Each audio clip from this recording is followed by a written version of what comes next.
Middle east के रण क्षेत्र से आज एक ऐसी खबर आ रही है जो न सिर्फ चौंकाने वाली है बल्कि ये इशारा कर रही है कि दुनिया एक बहुत बड़े युद्ध की दहलीज पर खड़ी है। अब तक जो देश पर्दे के पीछे थे वो अब खुलकर मैदान में उतरते दिख रहे हैं। वॉल स्ट्रीट जर्नल WSJ की एक ताजा रिपोर्ट ने सनसनीखेज ये खुलासा किया है और खबर है कि सऊदी अरब ने अमेरिकी सेना को अपने किंग फहद एयर बेस का इस्तेमाल करने की इजाजत दे दी है। ये खबर इसलिए बड़ी है क्योंकि कुछ समय पहले तक सऊदी अरब साफ कह रहा था कि वो अपनी जमीन का इस्तेमाल अपने पुराने दुश्मन यानी कि ईरान पर हमला करने के लिए नहीं होने देगा। लेकिन अब हालात बदल चुके हैं। सऊदी अरब जो पहले इस जंग से दूर रहने की बात कर रहा था, अब अमेरिका और इजराइल के साथ कंधे से कंधा मिलाकर ईरान के खिलाफ युद्ध में उतरने के काफी करीब पहुंचता हुआ नजर आ रहा है। इस पूरे घटनाक्रम में UAE की भूमिका भी बहुत ज्यादा सक्रिय बताई जा रही है। उसने साफ संकेत दिए हैं कि वो इस संघर्ष में पीछे नहीं हटेगा। इससे एक बात तो साफ है कि खाड़ी देशों का नजरिया अब पूरी तरह बदल चुका है और वे ईरान के साथ सीधे टकराव की ओर बढ़ रहे हैं। लेकिन सबसे चौंकाने वाली बात कुछ और है।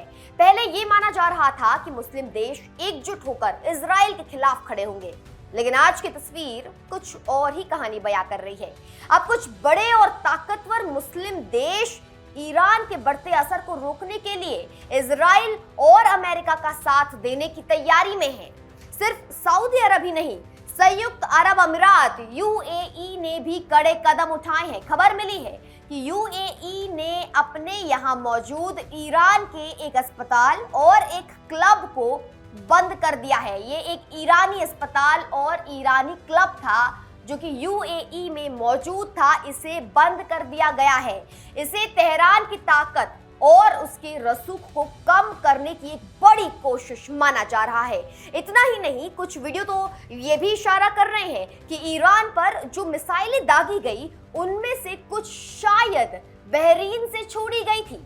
हालांकि अमेरिकी सेना ने इस पर चुप्पी साध रखी है, लेकिन इन खबरों के आते ही दुनिया भर में कच्चे तेल की कीमतें बढ़ गई हैं और शेयर बाजार में हलचल तेज हो गई है। लेकिन इस बारूद की गंध के बीच क्या कहीं शांति की कोई गुंजाइश है? डोनाल्ड ट्रंप ने हाल ही में कहा कि वो ईरान के ऊर्जा ठिकानों पर होने वाले हमलों को अगले 5 दिनों के लिए टाल रहे हैं।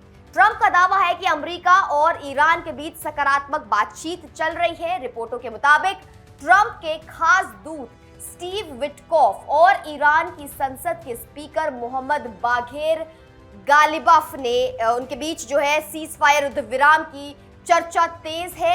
मगर यहाँ एक बहुत बड़ा पेच है। एक तरफ ट्रंप बातचीत का तो दावा कर रहे हैं, तो दूसरी तरफ ईरानी स्पीकर गालिबाफ ने सोशल मीडिया पर साफ कह दिया है कि अमेरिका के साथ उनकी कोई बातचीत नहीं हुई है। ईरान के सरकारी टीवी का भी कहना है कि अमेरिका ने बिचौलियों के जरिए संपर्क करने की कोशिश तो की, लेकिन तेहरान ने कोई जवाब नहीं दिया। अब सवाल ये उठता है कि क्या डोनाल्ड ट्रंप वाकई सच बोल रहे हैं? और सबसे बड़ी बात, क्या ईरान अब स्टीव विटकॉफ पर भरोसा कर भी पाएगा? क्योंकि पिछली बार जब बातचीत चल रही थी तभी अचानक अमेरिका और इजराइल ने ईरान पर हमला कर दिया था। उस वक्त भी स्टीव विटकॉफ ही बातचीत के लिए ईरान के साथ मौजूद थे। अब आज की स्थिति बहुत ही उलझी हुई है। एक तरफ युद्ध की भयंकर तैयारी है और दूसरी तरफ बातचीत के दावे जो शायद सिर्फ कागजी हैं। अगर ये तनाव कम नहीं हुआ तो आने वाले 5 दिन पूरी दुनिया के लिए बहुत भारी पड़ सकते हैं। नमस्कार।